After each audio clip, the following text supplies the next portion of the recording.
Hi, Alan. Thank you so much. My pleasure. Diane. Okay. May I have your full name and spell your last name? It's Alan Coffin Black, B-L-A-C-K, like the color. My name is Diana Wallace Bernstein. Today is December 3rd, 2012, and it is 12:29 in the afternoon. We are at the GSU library. And why don't we go ahead? Let's talk about your childhood. Sure.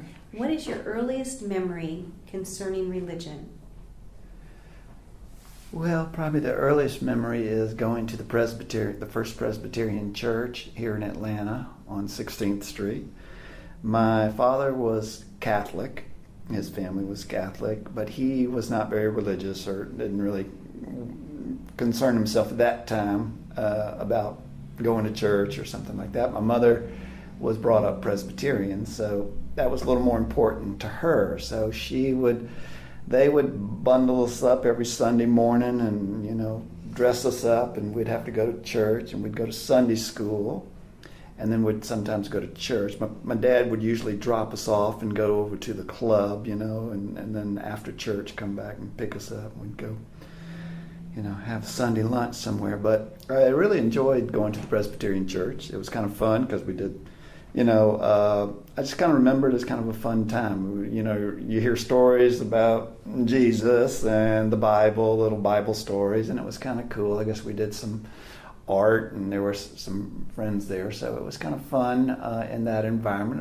It kind of felt good to be there. It's kind of a community center there, so that was my sort of first memories of that, and just kind of getting exposed to the whole Christian stories about Christ and how he kind of welcomed the children, let the children come, and from the mouth of babes and things like that. So anyway, that was my earliest memory, is growing up in the Presbyterian Church.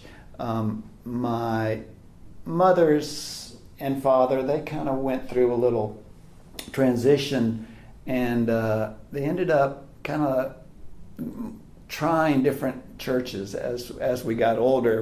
Most of the kids, my brothers and sisters and I, we kind of put up some resistance every Sunday morning to go into Sunday school and church, and getting dressed up, and we'd rather be out playing football or something. So, but my mom and dad, they kind of explored the Unitarian Church when I was probably 12 or 13, and I remember going over to the Unitarian Church and having some friends that were also there, and I was it was sort of a new experience, a new kind of perspective on God, really. In some ways, I remember thinking, like, Unitarians didn't think that Jesus was God or something like that. There was some little shift in the truth of Jesus, who he was, and maybe they thought he was more like a wise man or a teacher or enlightened kind of guy. But it was a little different from Jesus is God, which maybe my mom had some questions about. So we tried the Unitarian Church for a little while, and didn't last for very long, I don't think. By that time we were all becoming teenagers, and the kids kind of won out, and the whole family basically stopped going to church. But Shut that down. well, yeah, the kids prevailed, but temporarily that's the way it was, and we were pretty secular, really, growing up like that. It wasn't a big part of our lives, but my mom tried to kind of promote that and share that with us. I think her grandfather was a Presbyterian minister, years ago on the frontier, and so she had some Scottish heritage that she liked to kind of remember and promote with her kids. So that's kind of what I grew up in, that sort of gentle but Presbyterian environment. That's great. It was a very social time too. A lot of her friends and her family friends went to that church too, so we saw a lot of friends there. Oh, that's nice. Now, did your friends from church, did you kind of interact or hang out with them outside of church? a lot of them went to the same grammar school, elementary school that I went to. So we're sort of a lot of friends of the family that went there, and pretty close friends. A few of them that I still know and see today. Mm-hmm. So, and actually, like my sister and her husband of 35 years, they met in nursery school together,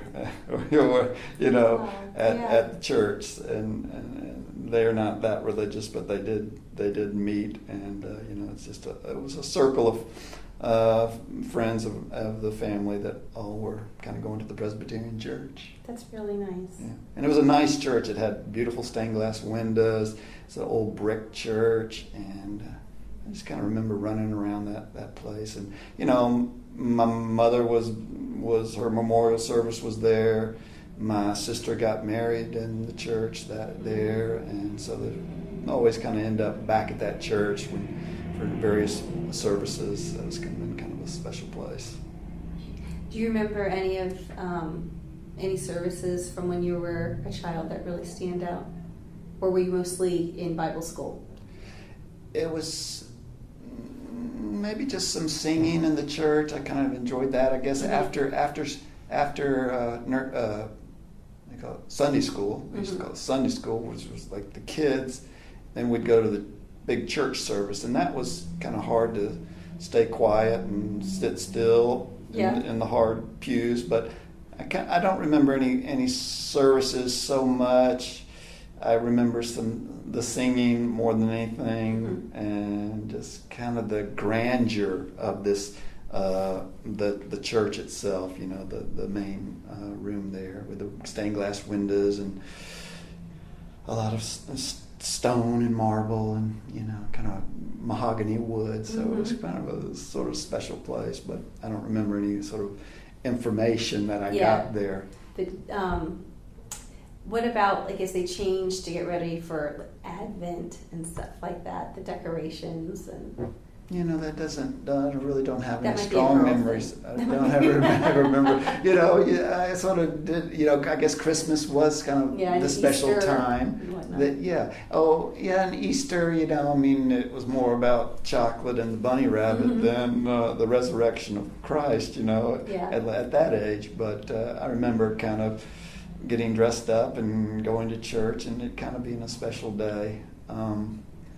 But in terms of information or knowledge, I was just kind of going through the motions as a young kid, kind of going along with my family, my mother's kind of wishes for us to have some exposure to that growing up. So I appreciate that. I see some nieces and nephews in my life right now, and they don't go to church, and I think just some information is given.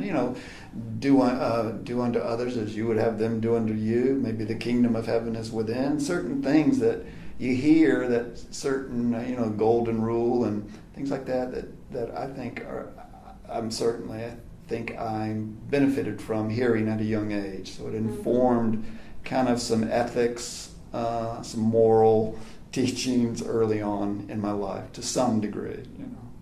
Yeah, so that was good. Can you remember any influential religious persons or figures from your childhood? Well, I was born in 1954. Maybe it sounds a little funny, but I think about John F. Kennedy. My dad was really big about John F. Kennedy, and when he died in '63, I would have been 9 years old, and I just remember that as a very powerful moment. And then maybe Martin Luther King too, as I was just getting a little older. But those people seemed to be powerful figures in my parents' eyes, and I saw them as people who were doing good works for the world, and in some sense I felt they were sort of spiritual people, religious people, certainly Martin Luther King.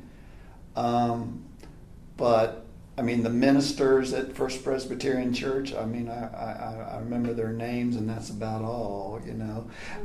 Maybe there were some nice little old ladies that taught me Sunday school that were just nice, you know, just kind and supportive. I'm trying to think any friends of my parents. Not really. They were very secular kind of upbringing in that regard, except for like Sunday morning and special occasions at church. My mother was probably my biggest influence in terms of religious life and spiritual life, because she was sensitive and very, you know, good person, and so I think she just sort of kind of naturally imparted some of that to me growing up. Do you remember back to your first contact with a person from another religion as a child? Yeah. Brad Lippman came to our school, Westminster, when in seventh grade, and he was a great guy. He was like one of my best friends. And then one day, someone said, "Well, Brad's Jewish," and I said, "Oh, wow." I didn't really know what that meant, but I remember going up to him and saying, "You're Jewish," you know. And I mean, his brother, I mean, he had dark curly hair. He looked kind of Jewish guy, and you know, he probably felt that was a little intimidating for me to just come out and say that, but it was no big deal. It was no big deal. And actually, as a teenager, I hung around with a bunch of guys that lived in a little area. We used to call it Little Israel, and there were all these guys that we kind of became hippies together, but they were a whole bunch of Jewish guys and girls that we all hung out together, and I really enjoyed them a lot. So I mean, that was. But I remember Brad Lippman was my first experience. "Oh, you're Jewish," you know. But it was what did he say back to you? I can't really remember, but you know, he said, "Yeah," you know. He said, "Yeah," you know, and he didn't deny it, I don't think. And I remember spending the night at his house quite a lot. You know, they were pretty secular. They weren't like with yarmulkes and you know shawls around their shoulders. They were very secular themselves, but you know, I remember that just kind of noticing, and I feel like he was probably the first Jewish person that I ever met, but it was no big deal, really. Yeah. You know, I mean, it wasn't like theologically challenging or anything. Yeah, just different, you know. Yeah. And so that was that. Now, so if someone had come up to you and said, "What religion are you?" what would you have said? Probably say Presbyterian. Presbyterian. Yeah, you know, and that was what we were really, and I still somewhat self-identify as a Presbyterian because just because I like that denomination and I feel like I have some history there. So you know, if I had to say, but that would be one of my self-identifications in terms of that.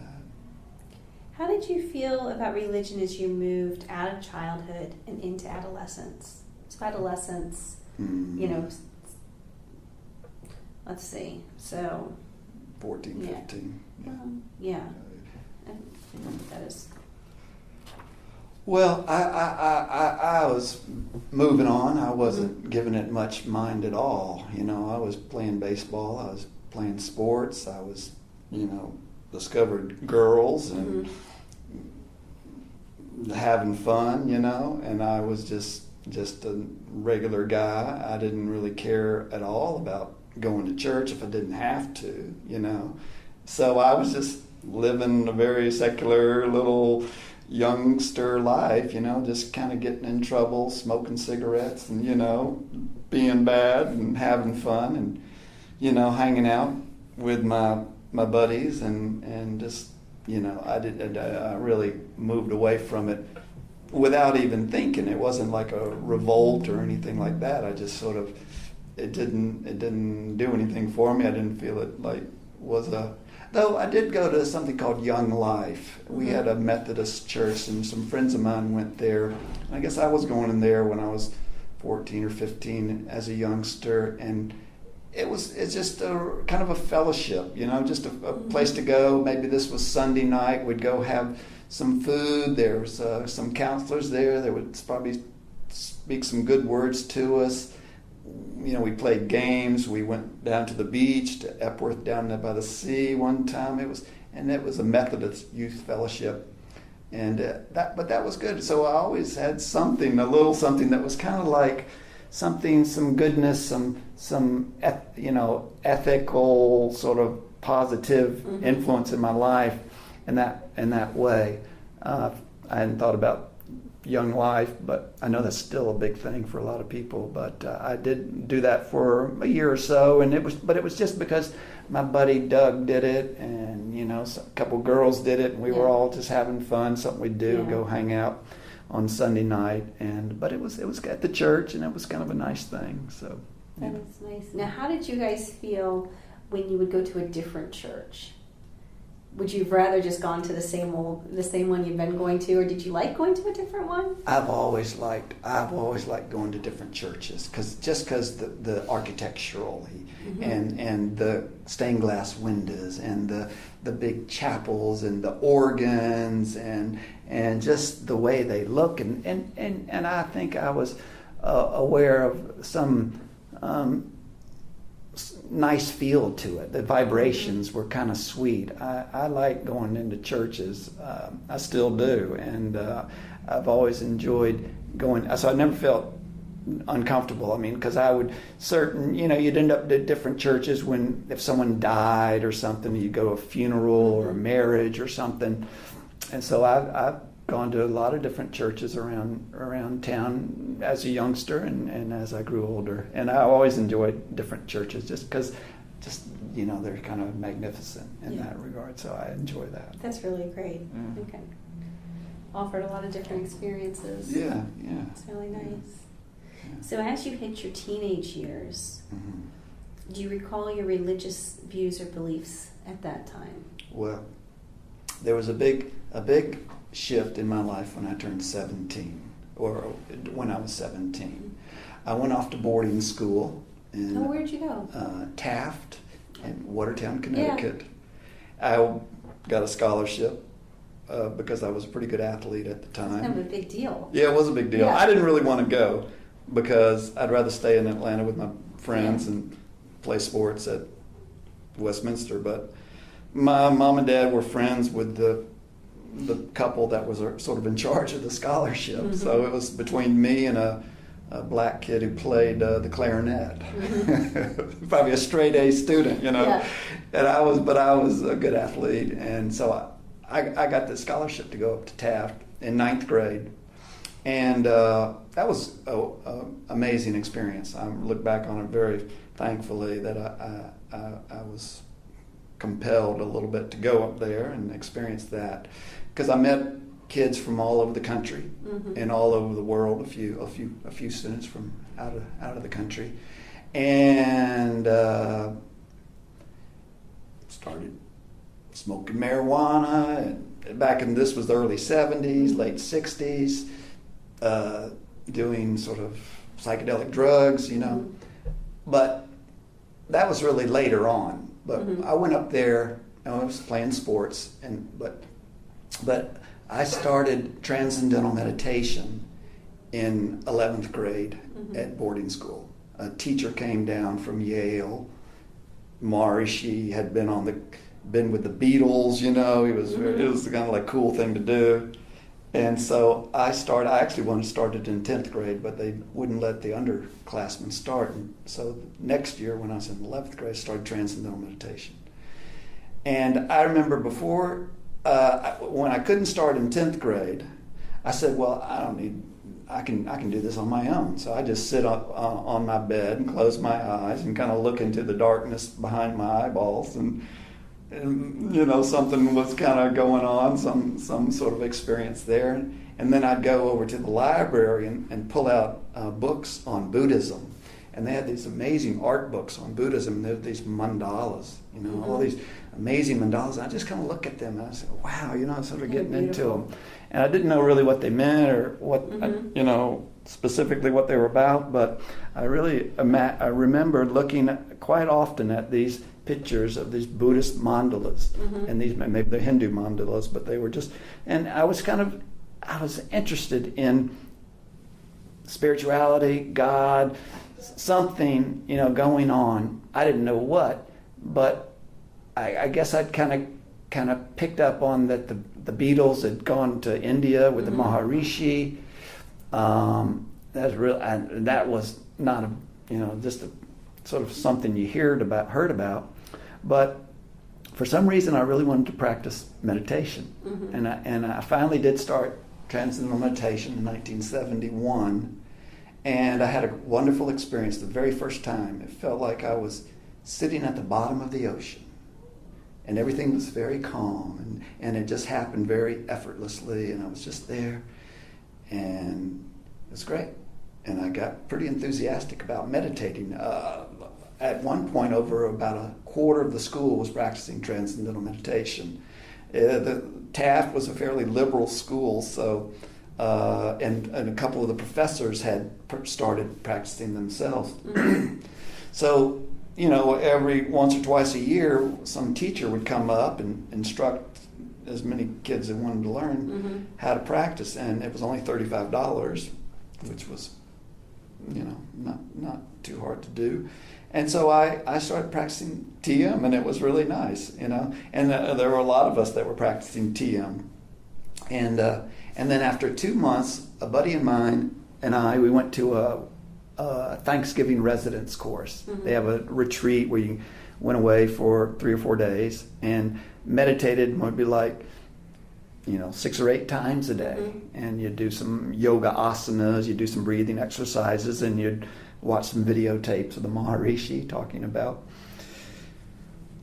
meditation and yoga and whatever, and we really had a great time. I remember just laughing our heads off. We basically kind of got high from meditating 7 or 8 times a day at this place. We were just giggling and laughing, and Bruce, this guy I went with, I was best man in his wedding, and we're still, friends. He lives in Denver, but that was a very wonderful experience, and it really kind of really made me appreciate the power and the possibilities. I talked about cosmic consciousness. As you get more into the philosophy of it, it was pretty inspiring. And I also noticed that it really helped my cross country, my running. They talk about TM as a very restful experience, deeper than sleep. And so I noticed that. I came back really kind of a lot of energy, clarity, and things like that. So that was a major shift for me. And then I had a couple more years at Taft. I would meditate pretty regularly, but then also kind of got into smoking marijuana and doing a little psychedelic drugs and everything, which was pretty common that time.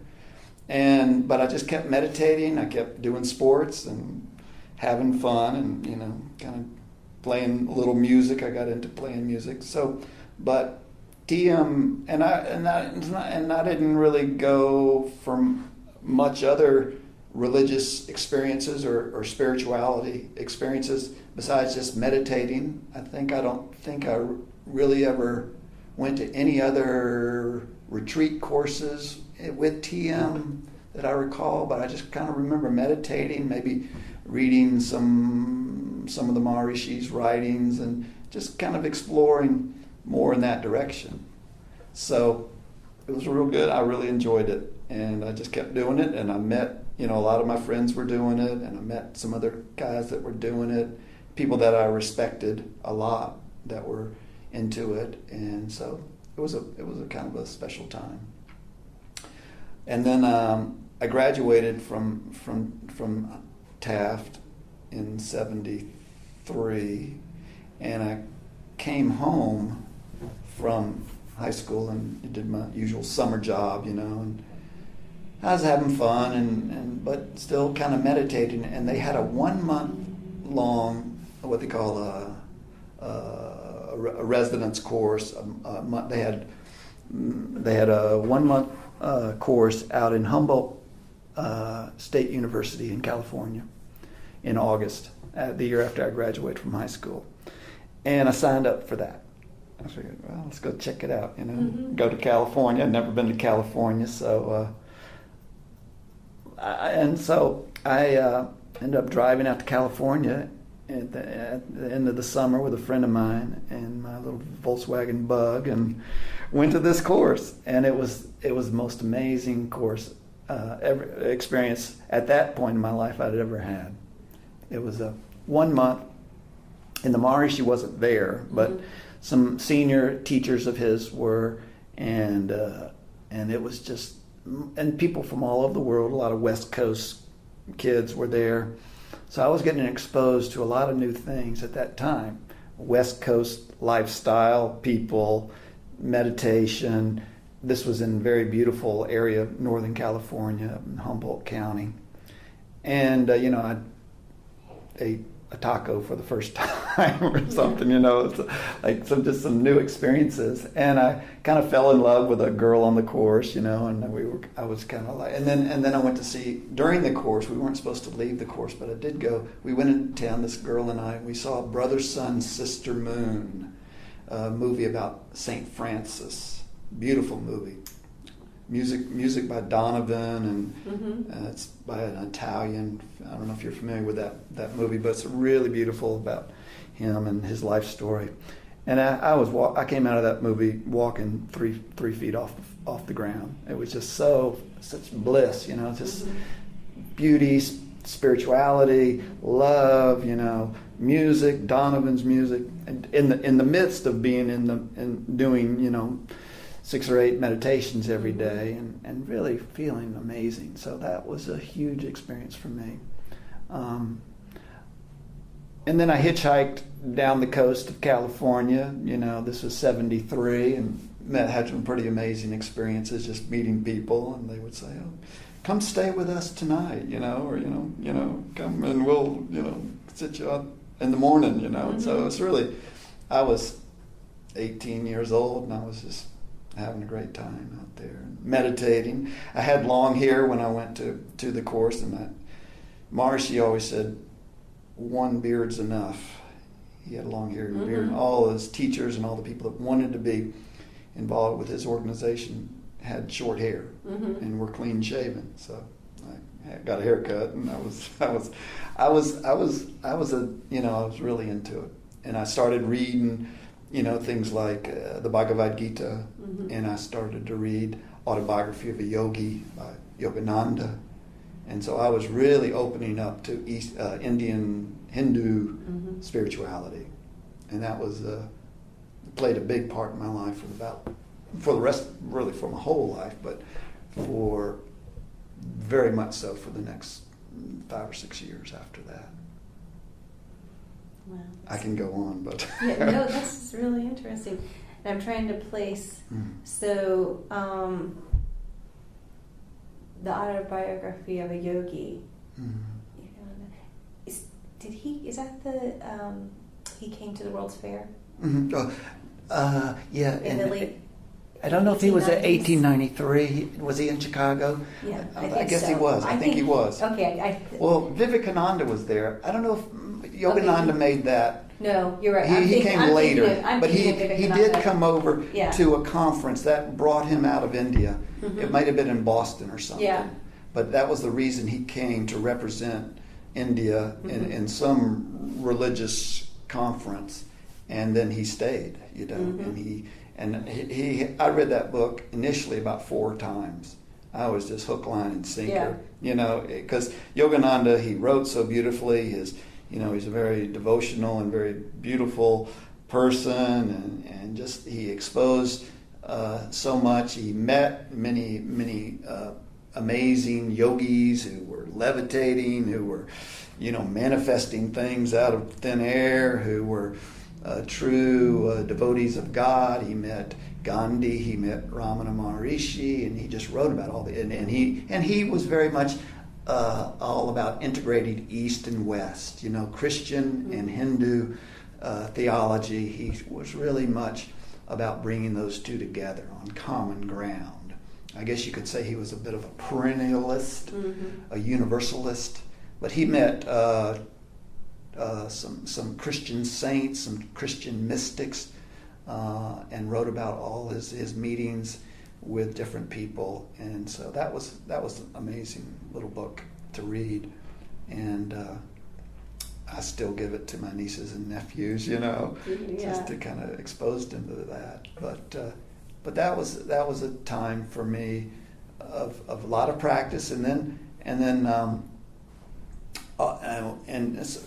TM organization, they had a little situation where you could you take this 1 month course. It was called The Science of Creative Intelligence. Marshy always tried to present his teaching in a very scientific way. He did not want to be a religion. He wanted it to be something very practical, very beneficial, something that you could put in a school system or a prison system, or teach it to businesses to use it as a way to be more effective and more stress-free, and so health benefits like that. So he was encouraging people to become teachers of TM, and so I became a teacher of TM. This was a couple of years later. I was 20 by the time I became a TM teacher, and we spent 6 months in France. Well, we were in Switzerland and France. We would rent hotels in the off season. There were about 500 people on my particular course. There were lots of different courses back in the early 70s of people becoming TM teachers. And I, wearing my coat and tie, had nice short hair and clean shaven, and I was learning how to talk about transcendental meditation, how to teach people how to meditate and be sort of grounded in the practice and the philosophy and theory of myself. It did involve learning to do Hindu puja. So we learned a little puja, which Maharshi always said it's not to God, it's to the tradition of teachers from which the teaching came from. And it was kind of controversial because, there's a Woody Allen movie that says, TM is not a religion except in New Jersey, where it was, declared by the court system to be a religion. So anyway, I became a TM teacher and taught TM here in Atlanta and different places. And I was pretty involved. I was very involved with the organization for about 5 or 6 years, and taught over 200 people to meditate, and was a TM teacher. You kind of starve being a TM teacher. You don't make much money, but it's a lot of fun.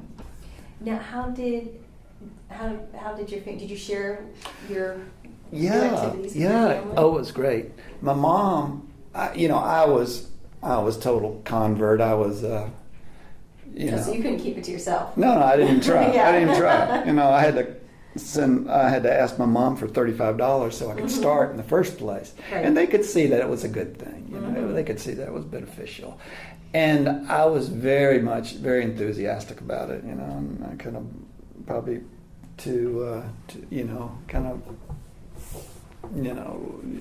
of proselytizing even, Yeah.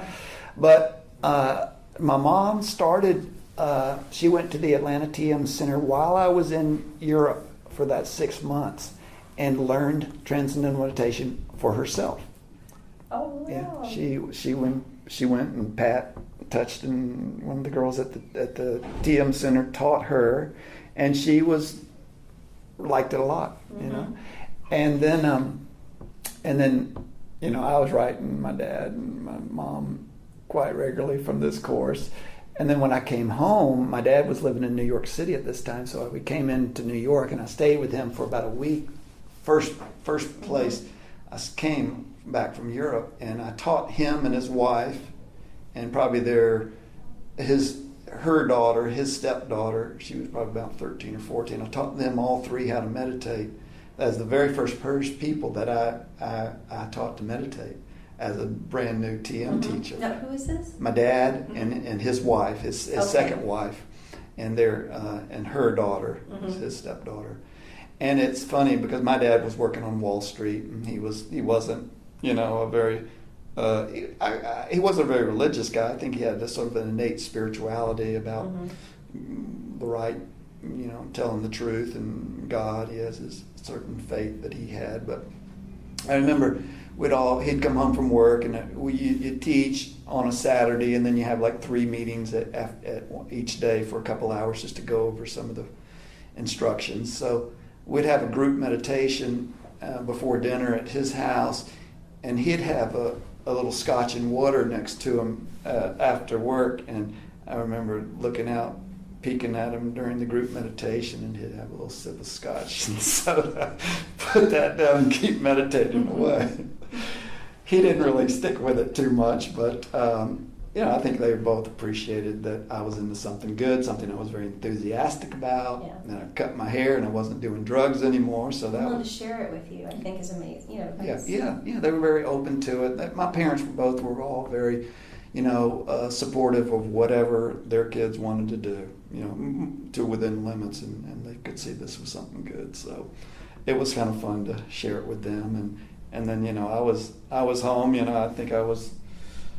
I guess I was a full-time TM teacher, probably living at my mother's and just teaching. Yeah, she had a little condo in Atlanta, so I was there, and I've always, I've throughout my life, I've had a sort of a very strong inclination towards spirituality and practice and devotion to God, but I've also had a very worldly streak in me, and been attracted to rock and roll, or sex, drugs, and rock and roll. Kind of another side of my life that I've it's always kind of been a little bit of a conflict between having a good time and being a good yogi, so to speak. So I think I've reached a sort of a good place of balance and acceptance with who I am and all that. But there's always because it's interesting, Maharishi and his teacher, they were life celibates, and there was kind of this whole unspoken ideal of being celibate, Mm-hmm. and Maharishi was a monk, and his something to aspire to. Yeah, but I could never quite achieve that, and it wasn't a big deal, but it was this, there's a sense of striving that you always said, I just keep meditating, and Maharishi, he didn't make a big thing of that. It was he really, more than a lot of teachers, really accept people for who they are. He understood the Western sort of mentality and lifestyle, so he was an excellent teacher for that. His only instructions he ever gave were just meditate regularly and live your life as you see fit. He felt as a person meditates, naturally their life will evolve into a more life-supporting, healthy lifestyle. So he was never a bunch of do's and don'ts with TM. It was just meditate regularly. That was all. And he didn't want a whole bunch of devotion to him, or for us to embrace an Indian lifestyle or embrace an Indian name. He really deflected all of that. He just, because he wanted to present it in a very practical, scientific, modern way. Mm-hmm. And so it was, in that sense, it was very, very good. Because a lot of teachers were, going in different directions in that regard. Maybe more of a following. Yeah, more of a following, more of a guru. Personal. Yeah, and giving people Indian names and telling you what to eat, and what to do, and who to marry, and all this do's and don'ts. Mm-hmm. And Maharishi wasn't into that at all. To his credit, I believe. Mm-hmm. Do you have any favorite memories? Well, of either teaching or just any time? Well, meeting Maharishi was pretty special. I can imagine. He did the final instructions when we became teachers, and I remember meeting with him. There were about 3 or 4 of us in the room together, and he's a very small man. And it's just his humanness, how he, because if you never met him, you see him on TV, you think he's some sort of God-like figure. And we met one night, and he was a little tired, I think, and he was, just talking to us a little bit on a very personal level. And he had a little pot belly, he had on his dhoti, and I just kind of was just really great to meet him on a very human level. That was pretty cool. And their experiences with, and I think we were a little naive back then about, that we were going to get into cosmic consciousness or unity consciousness, the possibilities of personal transformation. So, but there were moments of bliss and kind of ecstatic experiences in meditation and various practices that we were doing that were pretty blissful and pretty amazing. Mm-hmm. But it was and just a lot of incredible people, meeting, people that I really looked up to and admired and had a lot going for them, I thought. Brilliant people in some ways.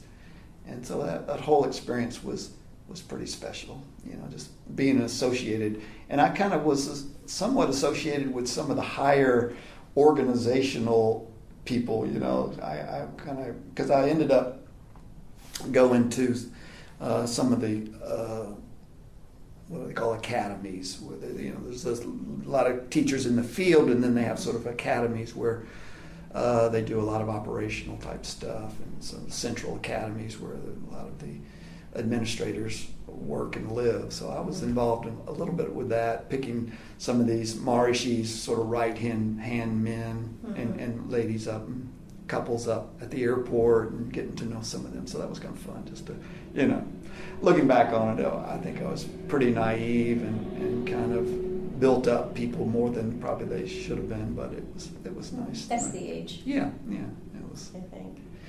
So, but then as I got around 1978 or 9, I started studying with other teachers, basically. And Maharishi, most of the people around Maharishi were very dedicated, very, very dedicated to that one single path. Mm-hmm. And I've always been very eclectic. I for some reason, I was interested in reading books and meeting other teachers. Mm-hmm. And I just wasn't 100% sold out to the TM organization, Yeah. Because the organization could get pretty crazy, the whole sort of institutional organization around this, it got very expensive to do some of the courses. There were lots of kind of just political power little things going on with different people, and so I was drawn to other teachers. So I met initially I met other teachers from India that I wanted to study with. I met Swami Muktananda when he was in America, and I met Swami Rama. Swami Rama said, "Oh, you're from Maharishi. Go back to Maharishi." Swami Rama met Maharishi's teacher and said he was one of the very few really wise men that he met. But I was always exploring, and Yogananda, I wanted to, and Maharishi was always presenting TM in terms of science and religion, not religion, but science, education, practical values. We're not talking about Shiva, Vishnu, Krishna, and I kind of longed for that sort of, that devotional side, and Maharishi did not promote that at all. Mm-hmm. And so that sort of tended me to go to someone like Yogananda, who really did have that dimension in his teaching, and other teachers like that. So I saw myself drifting away from the TM organization in the late 70s, early 80s. And I did go study with Swami Muktananda. He actually gave me a name, which I've never used, but you go have a darshan, he kind of waves some peacock feathers on you. Okay, yeah. And now, but are you able to share your name, or yeah. No. Yourself? He gave, and the funny way, you're in this line, and you come up and you offer some fruit and you bow, and he has some assistants on either side of him, and they say, "You want a name?" And I'll say, "Sure." And then he says, "Namo." someone else gives him a card off the top of a deck. Here's your And that's name. your name. Here's my name. Yeah. And I looked up. It said Kalyan. Mm-hmm. Kalyan, I think it means auspicious or something like that. You know, Yeah. I never used it, but you know. So hopefully they put really nice names in the Yeah, it's all nice names. Yeah. So names of gods or Yeah. good things. So, I studied with Swami Muktananda a little bit. You know, he had a ashram in Miami and then up in South Fallsburg, and his mantra is Om Namah Shivaya, so it's more Shiva kind of, and it's just he's kind of a Siddha master, so there's lots of drama around that with him. And then I would go and study with some of Yogananda's people and go out on retreat with them. And I'd probably still, but I'd still do my TM. I've never, in all my searching, I've never found a more delightful and I think effective practice of meditation than transcendental meditation. It's such a pure and simple and very easy practice. It gives you direct experience of a very quiet state. I just stay with that. I'm happy with that. Yeah. And I got advanced training in that, in TM as time went along. But I really drifted away from it.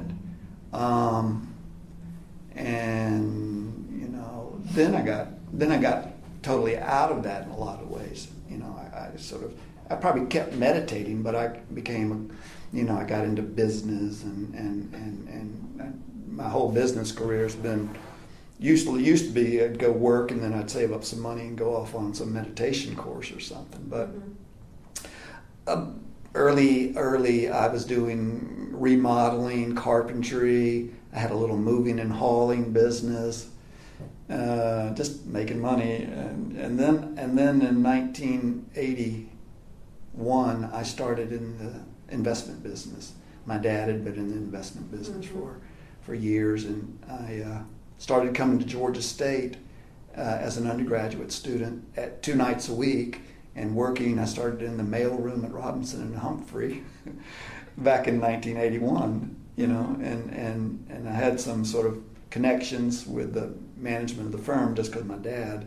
So I kind of made my way up to the bond department, and I was just going to school here at Georgia State and still meditating and still kind of helping out at the TM Center and being involved in different things. But I was really shifting away from being a TM teacher, kind of really focused on that to because I think I got tired of being a starving TM teacher. So. Was it hard though to stop?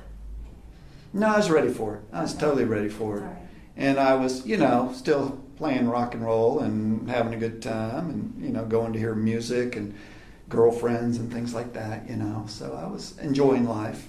And eventually my dad moved back to Atlanta and I left Robinson Humphrey and we ended up working together for about 12 years. And I became a bond salesman and he was a bond salesman. We were a team. And we worked for a small regional brokerage firm, and he had institutional accounts, so we weren't just calling on mom and pop. We were calling on Bank of America and the state of Georgia Retirement Fund and the state of Virginia Retirement Fund and banks and insurance companies and things like that.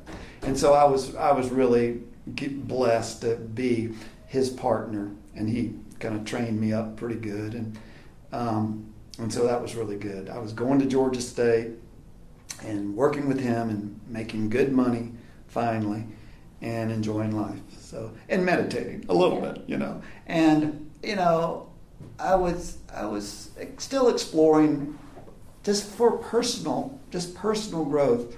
I probably started exploring the Trappist monastery in Conyers. Because a buddy of mine from the TM Center used to teach the monks in Conyers how to meditate, and tell me about that. I'm not familiar with that one. Well, there's a Trappist monastery in Conyers. It's actually they started out there in 1947 or sometime. They bought a bunch of land, built a monastery, Catholic Trappist monastery, contemplative order, and actually, one of the abbot was talking to a TM teacher who had gone out there just for a visit, I guess, and they just kind of made this wonderful connection. This abbot had this sort of experience of transcending, of unbounded awareness, some sort of, and I guess he'd, been reading Thomas Merton or something like that. But and Steve, the TM teacher, said, "Yeah, that's exactly what we do in meditation. Would you like me to teach you to meditate?" And he said yes. They were very open to it.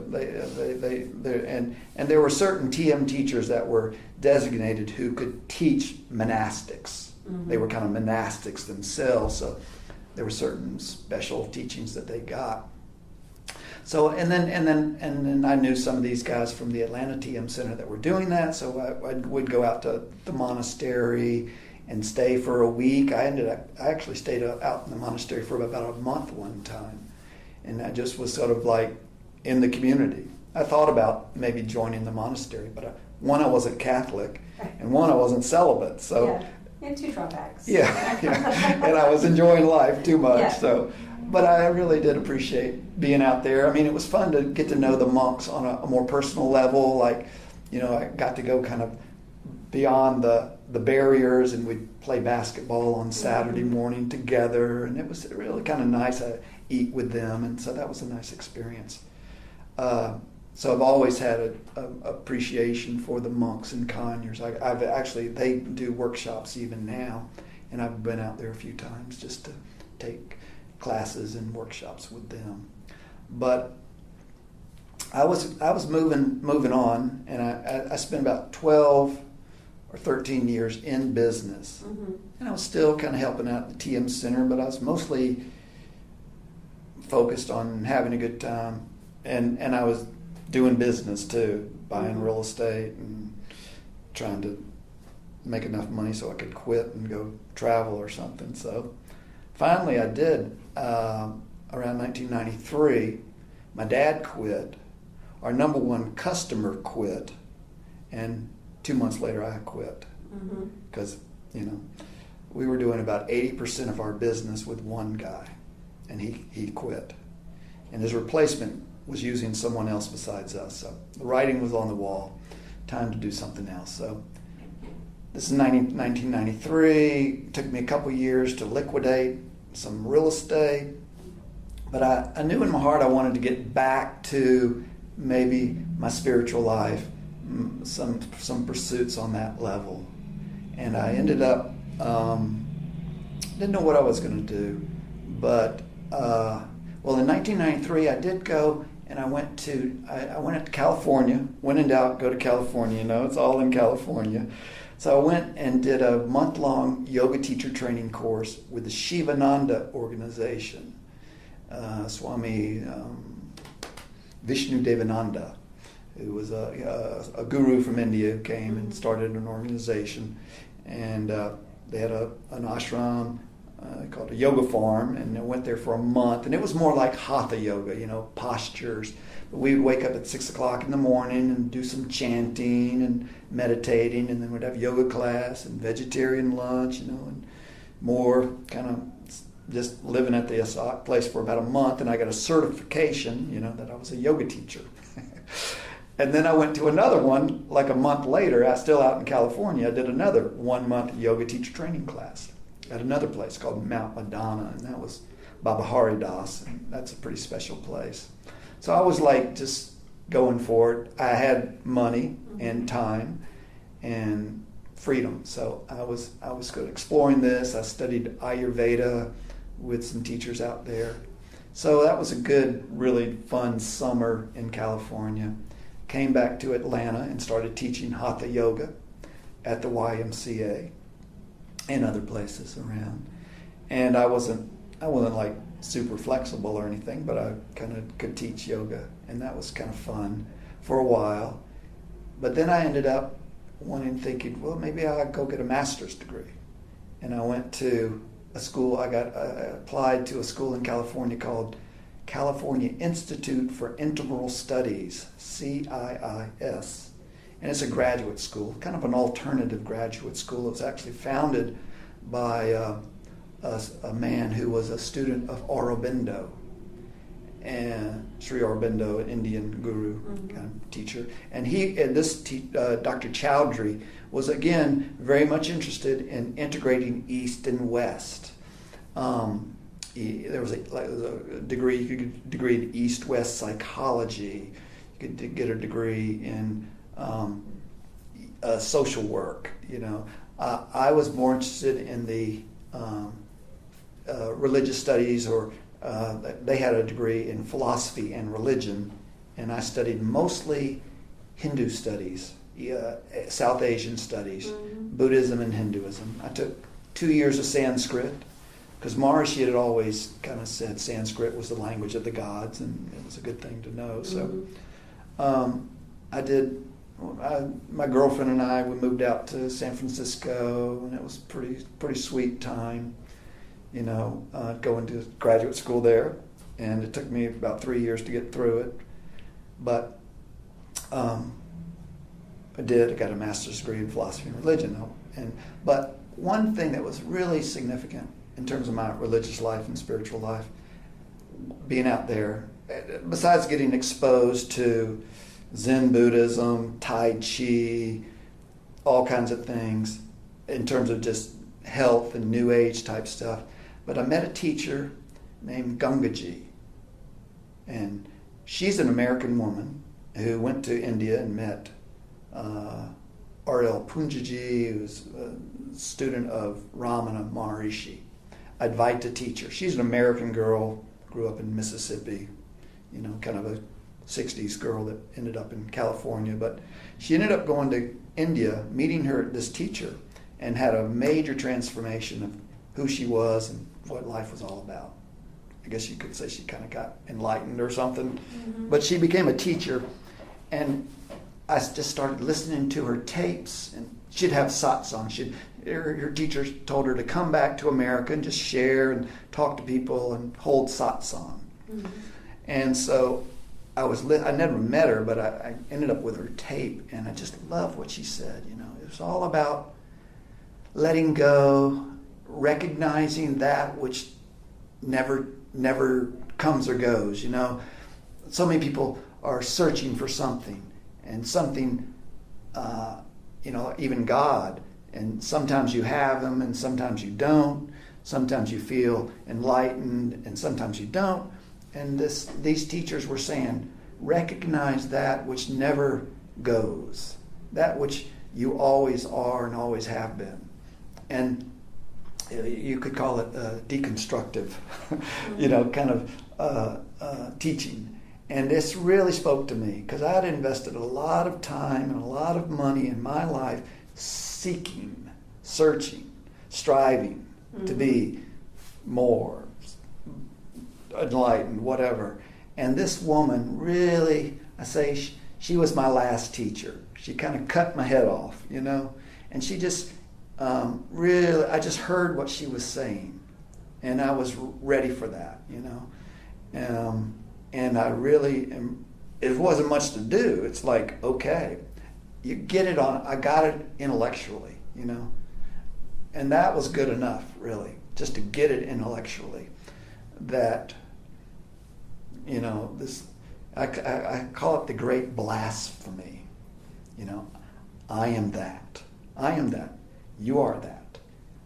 There's nothing but that. That mean absolute truth, being, consciousness, whatever you want to call it.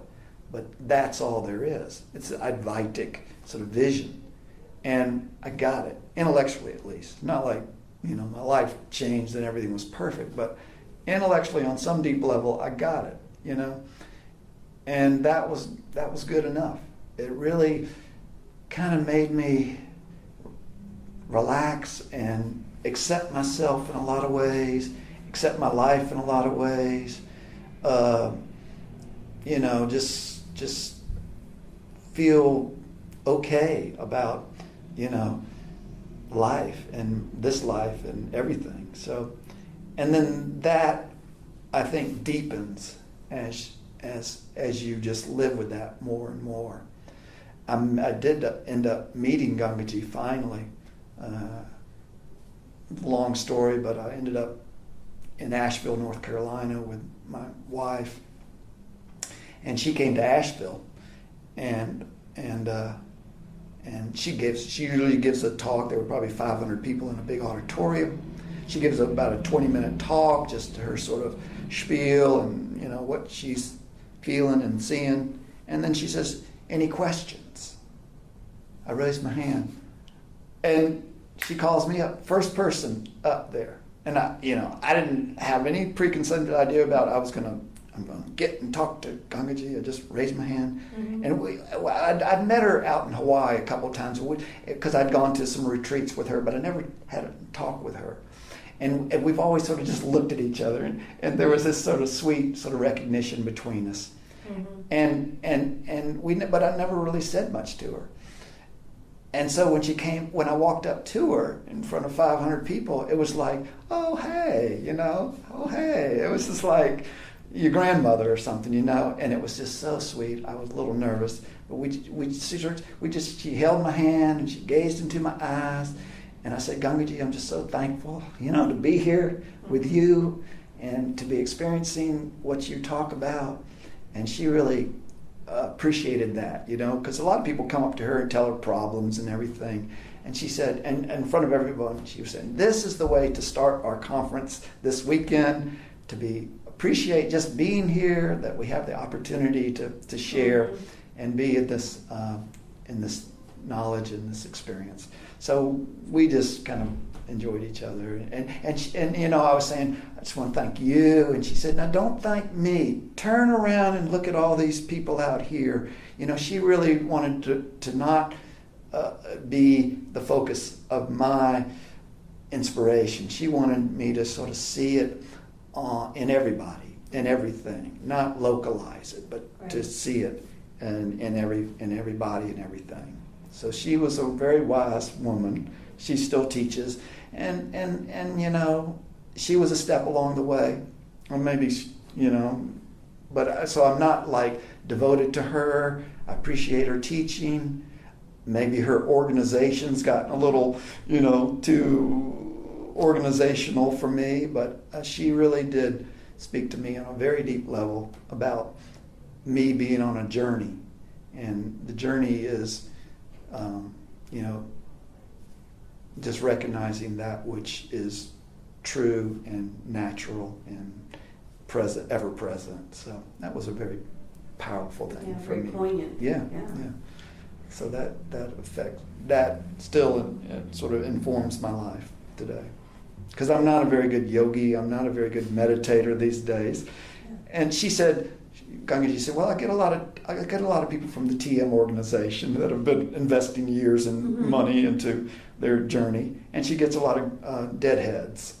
So it's kind of an interesting mix of people that would found her. I mean, a lot of people found her, but it's kind of funny that a lot of people who had kind of pursued truth and God and realizations kind of heard what she had to say and appreciated that. So. And where did her training, which line? Well, she went to India. She and her husband went to India, and they met this man. His name was, they call him Papaji. Mm-hmm. And he's passed away. He was in Lucknow. But his name is R.L. Punjaji. R.L. Punja. He was I think he was like in the military or something, but he met Ramana Maharishi back in the 30s or the 40s.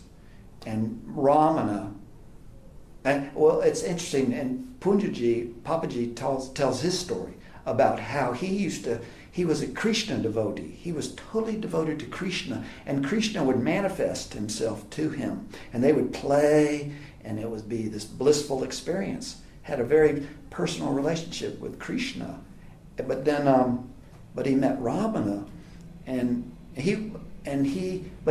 Ramana shifted him from, again, God being outside and coming and going to God being ever present in your own self. And so he had a major transformation or shift or awakening in his life. Papaji did. And then Gangaji and her husband met Papaji in India and just clicked with him.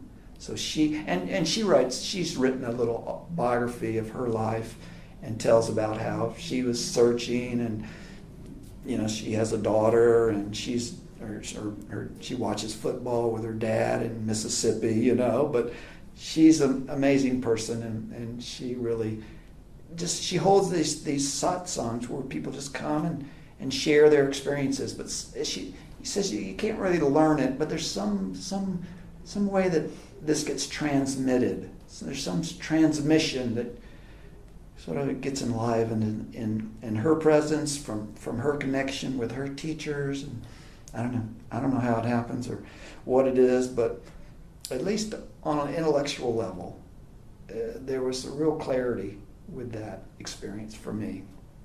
And so, that's almost the culmination of my journey in a lot of ways, because, I still meditate, I still practice yoga, teach a little yoga. I'm studying religions here at Georgia State, but I understand the sort of the academic approach to it, and that's fine with me. I'm not looking for theological answers so much anymore myself, because of what I've been through in the past with her. And I met her in, that was 90. Well, I met her in 2000, but I'd been known about her for about 3 or 4 years before that. So that's been going on like that. So, now I'm just trying to stay healthy. And, for me, it's kind of about being kind and compassionate with my nieces and nephews, people I meet. Just trying to be a good person, And my mother was always her. When I did her memorial service, I said she was a Presbyterian and she was a Unitarian, but she ended up being a humanitarian, and she just cared about people, and just wanted to be. And she was always giving and a very kind person. So that's kind of my religion, if you will, now, and there's some great quotes about that, how Gunga White is a yoga teacher out in California. He says, I meant to bring it with me, but I didn't, but he talks about, how, what if our religion was just living our lives, what if our temple was our own house, just making it a very everyday kind of ethical, compassionate living. So that's kind of where I'm at now in terms of my journey, is trying to be a good person and a healthy person, and if I can turn my nieces and nephews on to some good things, maybe that's a good. So that's a good thing too. Yeah. Now, as you as you began adulthood, who would you have picked to be the most influential person in your life at that time? Well, in high school. So say Well, Maharishi. Because you talked about a lot of people, and I'm sitting here thinking, I'm like, wow. Maharishi. Okay. Probably Yeah, Maharishi. Maharishi. It's funny though, because Maharishi was my teacher in a lot of ways, but he always deflected our appreciation of him to his teacher, who he called Guru Dev, Swami Brahmananda Saraswati. So when I am feeling devotional, I'll say Jai Guru Dev, and that's kind of through Maharishi, but really to his teacher who started Maharishi. People say, Maharishi, what did Guru Dev do? He said, Guru Dev, he made me. But anyway, Maharishi is most influential. And then, but I have pictures of all kind of teachers in my room, in my house. And Yogananda, though I never met him, his teachers, Ramana Maharishi. I just have the pictures of people I've never met, different people like that. Mostly Indian gurus, yoga masters who inspire me. So the more like that. I'm still kind of a yogi Hindu kind of guy, but I'm not totally not into fundamentalism. I mean, I go to the Hare Krishna temple and I enjoy being over there, but they're pretty fundamental. Even the TM group, they're pretty fundamental in their approach. They don't really appreciate other paths besides their own path, and I'm pretty eclectic. So, but there are quite a few sort of Indian teachers that I really find inspiration from, and also women teachers too. There's a Karuna Mai. I have her picture at my house, and she has this beautiful look on her face when her hands over her heart. I just feel her love coming through this picture in a lot of ways. My mother and my father, but mostly Indian teachers that have inspired me and kind of continue to inspire me with the love that they have, the fullness in their heart, and but now I'm inspired by movies and reading things, but more so movies, that you see great compassion or great discoveries and great possibilities that people, in movies, I saw Antoine Fisher the other day, and it was all about him finding his family, and his mother had deserted him, but he found his family. And so it's sort of like you see these inspiring things in different movies even, So I don't know. It's kind of I'm pretty. I think I have a fairly emotional, kind of devotional way, and so that was one of the reasons I kept moving on from the TM organization. But it's very personalized and personal in that regard. Yeah, how would you kind of identify yourself spiritually today? Well, eclectic. I mean, I sometimes say I'm a Buddhist, just because I think the Buddhist, and I don't know much about Buddhism, but from what I do know, I think that they're the most open. There's a wide range of possibilities in Buddhism. But I'm not a practicing Buddhist. I'm not definitely not a Hindu, but I mean I'm more of a yogi, maybe a yogi. Mm-hmm. But it's very personal. It's very my own little journey, because I appreciate, going to the Trappist monastery, going to the Hindu temple, going to the Hare Krishna temple, and learning about it on an intellectual basis too. Here at Georgia State, I enjoy that a lot. Like Dr. Weiner's class last year, how he deconstructed a lot of our concepts and conceptions and assumptions and expectations. I love that. He did a great job. Yeah, I know. Yeah. I know, and I was right for that because, I had a lot of expectations and assumptions, and it was good to hear that, and I appreciate the academic sort of intellectual approach, and questioning things and people's assumptions and so that's but it's hard for me to identify with any one thing right now.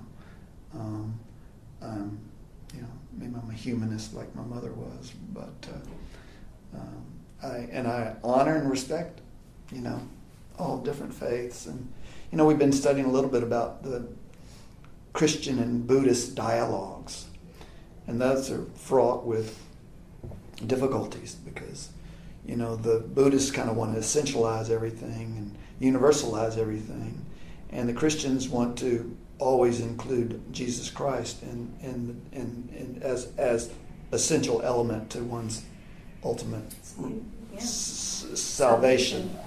And I think that I don't know that that can be moved away. That's a tenet that can be moved away from, though. No, I know what you mean. Because it's the main supporting post Well, it would take a radical shift. Yeah. And I heard a Native American speaker just last weekend. He was telling this story about a big council that was held years ago, and with all the tribes came together. And he said, the Cherokee came and told their creation story.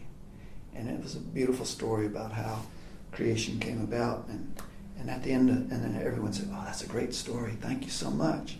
And then the Iroquois told their story about creation. And it was a totally different story. But everyone said, "Oh, that's a great story. Thank you so much."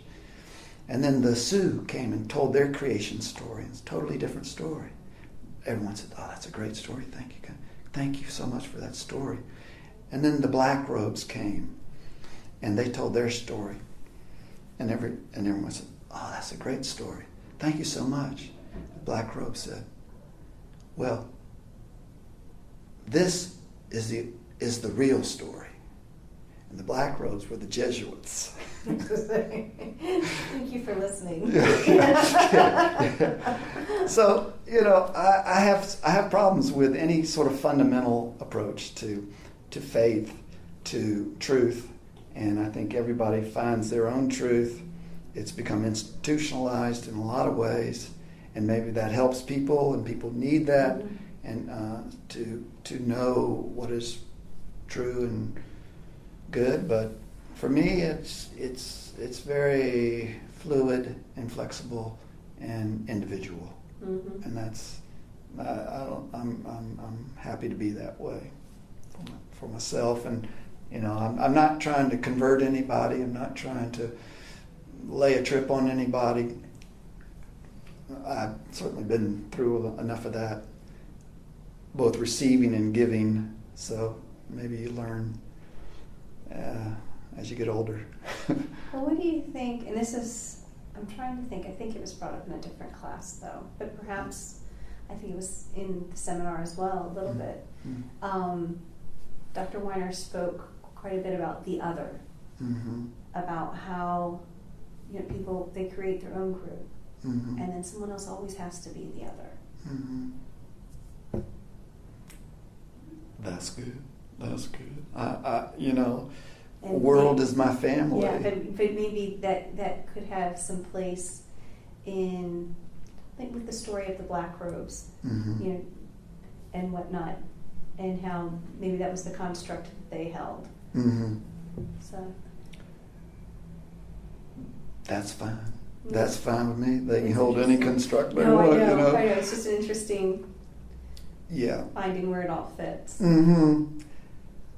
Well, I don't know how it all fits ultimately, but people do what they got to do, and they find their group, and they find strong identities with being a certain way. We read about Thich Nhat Hanh, who and his Church of Interbeing. I love that idea, interbeing. And Robert Atkins was talking about intra-religious, not dialogue, but intra-religious realizations. So, someday Jesus is going to start showing up to Buddhists, and Krishna is going to start showing up to Christians. Yeah. I think it's only a matter of time. Yeah. So I don't really know how that all works out, but I think we're a human family. And I've been reading books about the God Delusion and the God instinct. It gets into maybe something like cognitive science. Where does this impulse for a creator, for a supreme being come from? Maybe there is, maybe there isn't. I don't really know, but I think everyone kind of makes their own, or discovers their own, and maybe it changes as you live and grow. But here we are today, trying to be good people and not blow up the world, and pollute the air and the streams, and those are more important to me now than ontological truths and philosophical points of reality. Can you think of any questions? Any topics that we didn't touch? I think we touched a lot of good Yeah, things. I think so too. It was really interesting. Thank you. It was good. It was fun to speak it out. So yeah. Now I have a question. Okay, so the people practicing, the group practicing TM here, when you said maybe there's a little bit of a fundamentalist outlook, I would have thought that are they interested in hearing your experiences when you were younger? Not really. Not really. That surprises me. Well, I have a lot of friends, and most of the people in TM are very secular. Mm-hmm. You know, they sell insurance, they teach, they go to school, they work jobs, they're married, they have families. Mm-hmm. You know, I have a lot of old, wonderful friends in TM, and a lot of the people that I was in TM with, they probably still meditate, but they're not very much involved with the organization. Maybe only a very few, that were involved of many of us that were involved back then are still involved. And it's more than fundamental. I think it's what we might even call a cult. It's a little cultish. Mm-hmm. They have a very, they have their group and their way and their teaching and their media marketing and organizational structure, and that's great. And a lot of people are still enjoying and benefiting from that. But they're not going to go do a satsang with Gangaji. They're not going to go to the Hare Krishna temple for a Sunday night feast. Mm-hmm. They're not going to go do, sitting at the Shambhala church or Buddhist temple. They're very happy, and they may go to a Methodist church. I mean, it's hard to say, but people that are teaching TM and involved with the organization on that level, they're very dedicated and focused to that tradition, that sort of structure and organization. Mm-hmm. And that's, I'd say, for a lot of, I don't know, it's hard to say. I mean, I would go and say that's their spiritual life, but they're probably reading the Upanishads. They're probably reading, the Puranas. They're probably reading some, the Ramana Maharishi, the Vaita teachings. It's inevitable. If you keep meditating for 40 years, you're gonna outgrow the box, Mm-hmm. and that's what happens. Even with the higher ups in the organization, they may not admit it very much, but I'm sure they're. And Maharishi was very respectful of people like Ramana Maharishi, even Yogananda, and other Indian teachers that he knew had true and deep realizations. Mm-hmm. But that's not part of their organizational thrust. Yeah. That's a whole different thing, which I guess that's to be expected. Yeah, over time, I think it is. Mm-hmm. Yeah. Yeah. Now we've touched a little bit on some time at GSU. Mm-hmm. What is your strongest memory of spirituality associated with GSU? And I think that could be from when you were here before. Mm-hmm. Mm-hmm. No, it's an interesting point, because there is, being in religious studies, I think we expose ourselves to certain literature, texts that can be pretty transformative, can kind of blow your mind a little bit, especially if you're first exposed to them, but any time really, like with Dr. Herman's Buddhism class, we're reading certain texts that are about higher states of consciousness. Studying with Dr. McClymon's Hindu sacred text. We're studying Ramana Maharishi. We're studying Neem Karoli Baba, a Siddha yogi from India, whose life story is full of miracles, who is full of love and amazing, powerful spiritual energy. And we're approaching him in a scholarly way, but you can't help but be touched by some of these things we're studying. And I love that. I mean, it's hard for me to, my challenge in religious studies is to maintain an objective, critical, and analytical academic approach when I'm getting blown away by some of these people that we're studying. The teachings of the Buddha, the teachings of Ramana Maharishi. I mean, it's just delightful to study these. And then, I've had tears running down my eyes reading some things from some of these teachers. And I remember when we studied Mircea Eliade, he said he went to India, and then he got into academia, and he said, well, I realized I wasn't cut out to be a saint, and so I go teach at University of Chicago. So I kind of relate it to like that. I've had my sort of spiritual journey, and I have that, but for me, I'm enjoying the academic approach, and I think there is inevitably something you're touched. I think it's easy to be touched by some of the things we study.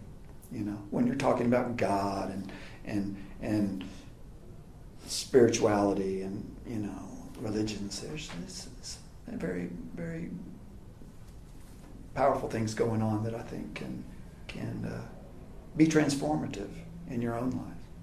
Just to expose ourselves to them and new ideas and like there's some, just reading that book, it's a sacred text. It has a certain power to transform your life, to open you up in some ways, to open your heart, to open your mind in some ways.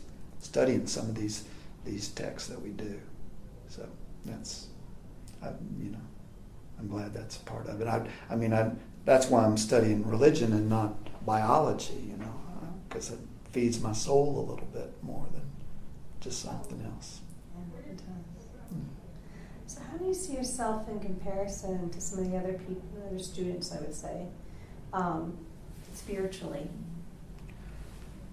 There's a Here, in this context. There's a mix. There's a mix in our program. You've got some people that are very committed to a spiritual religious life. Mm-hmm. Probably I'd say more than half. Some are committed Christians. Some are committed Hindus.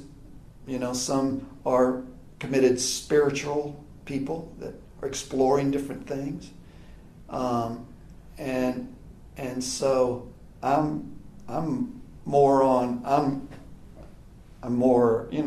a spiritual person, I think, and I think most of us are. We all are, of course. Some are more able to bracket that, Some are less able to bracket that, that we react to certain academic perspectives on things on a personal level, and I'm a little bit that way myself. I'm a lot older than most of the other students, a good bit older than most of the teachers too. But the teachers are very good at bracketing their own personal agendas or inclinations. I shouldn't say agendas, but just inclinations more so. And so, but I see everybody, I don't want to name names, but most people are pretty interested in some personal journey, I think. I'd say most people are. to want, and it's a huge variety. And people are, and that's, I think a lot of people have trouble when they first come here, and you are motivated by your own personal journey, your own personal aspirations as a religious person or a spiritual person, and maybe the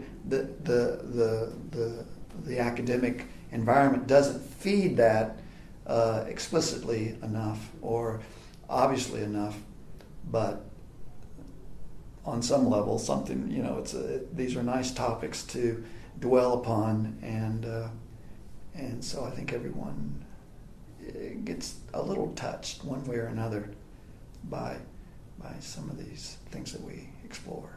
I think it's hard to escape it. Yeah. Yeah. Yeah. Now, can you think of a time at GSU where you felt particularly understood or particularly misunderstood when dealing with your spirituality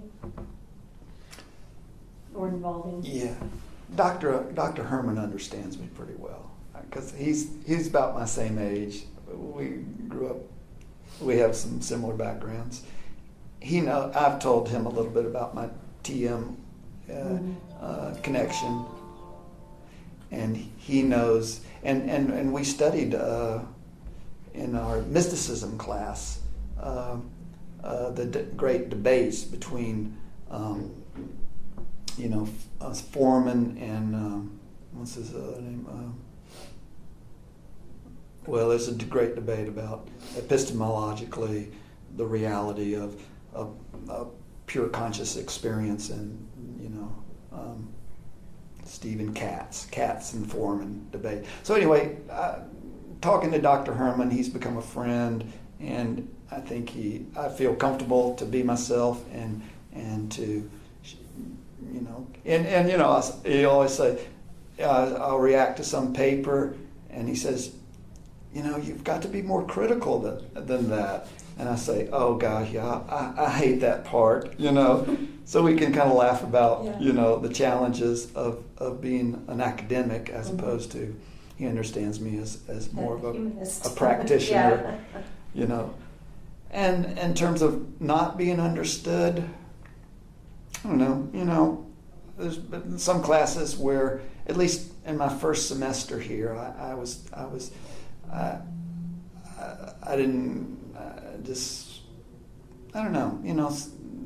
just kind of learning the language and the agendas and the perspectives of academic critical approach to religious studies. I think initially I was kind of floundering and trying to, or just not feeling very comfortable with some of the approaches. But it's kind of, so I'm in my second year now, and so I'm feeling more comfortable. But initially I was kind of feeling, and I think that was more from my side than anyone else's side. It just, I think everyone felt that way. From that little group of us that was there, I think everyone felt the same way. Well, I was in another graduate seminar too. Oh my gosh, you had two? Yeah, with Dr. Bassett. And, oh my gosh. And she's a powerful teacher, but I was really kind of just learning. I was really, because that was kind of like some second year students in there, and she was bringing in performance theory and art history theory, art history, and linguistics, and I was like, oh boy. So it was a lot. But that's a lot to tie together. Yeah. But first semester. It's sort of like sink or swim, and And you swam. Yeah. It's good. Yeah. So, but and I look forward to teaching. I'd love to teach. That would, I think, would be a good thing for me in the next couple of years, to be able to teach religious studies, even on a high school level or a junior college level, because I'm pretty passionate about these traditions, and I think there's good things in all of them, and if I can be sort of academically and critical as well as appreciative and inspiring to other younger people, that would be kind of a good thing. That'd be great. Now, who would you say would be the most influential person do you And right now? Yeah, here At Georgia State. Mhm, here at Georgia State.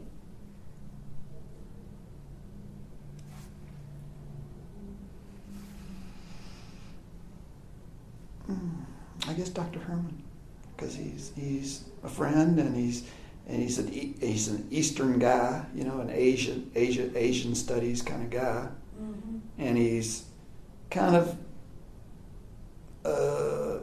has a good sense of humor, you know, and he's a good teacher. I respect him and our friendship. So I respect Dr. McClyman too, but I don't know her as well. She's kind of busy with a lot of other things. But in terms of all of things considered, I think Dr. Herman's been kind of my guy. That's nice. Yeah. Now, how would you describe the spiritual environment at GSU?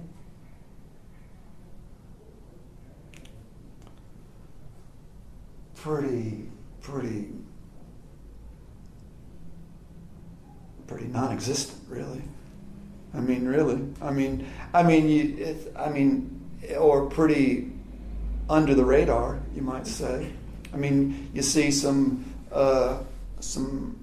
Christian church groups outside of the library, you know, handing out flyers or something like that.